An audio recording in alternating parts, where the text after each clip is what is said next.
Good morning mga boss. For today's video, dito tayo ngayon sa Barangay Tanyag Health Center. Bali, bukas kasi merong follow up, check up yung baby ko. Saka meron din siyang schedule for vaccine. Kasi nga, ano na siya, mag 9 months or going to 10 months. Kaya kailangan ng schedule. Pag magpapa-schedule, dadalhin lang to yung card niya para kinabukasan, naka-schedule na siya. Ayan. Sobrang ganda rito sa Barangay Tanyag or sa Taguig City kasi lahat ng mga libre maa-avail nyo rito. Kaya all in na rito, mapa school, school supplies, yung pag-aaral, tapos sa mga health center, napaka ano nila, asikaso nila. Hanggang sa gamot, free. Kaya ito, may papakita ko sa inyo. Meron din pala dito sa Barangay Tanyag na pwede nyong ma-avail na kagaya ko, mahilig ako sa basketball.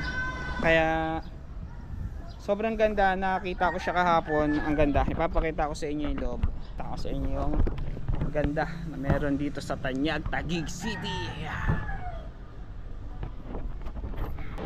Sa health center lang po, pa-schedule pa? Kaya palisete ko ng maga. Iiwan na lang po dito. Akit din po sana ako sa basketball. Sana po. Salamat.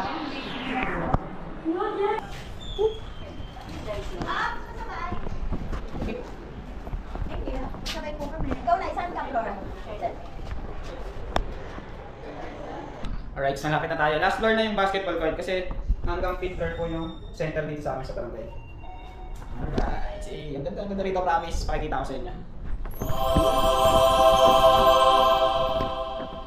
Wow.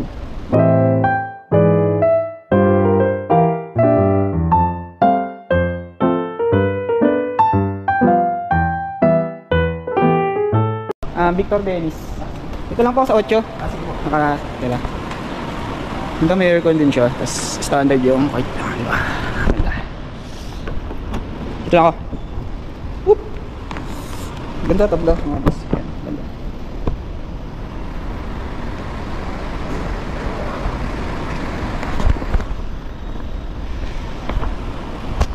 Tapos may shot lock. Tapos ang daming aircons. Kaya ang ganda.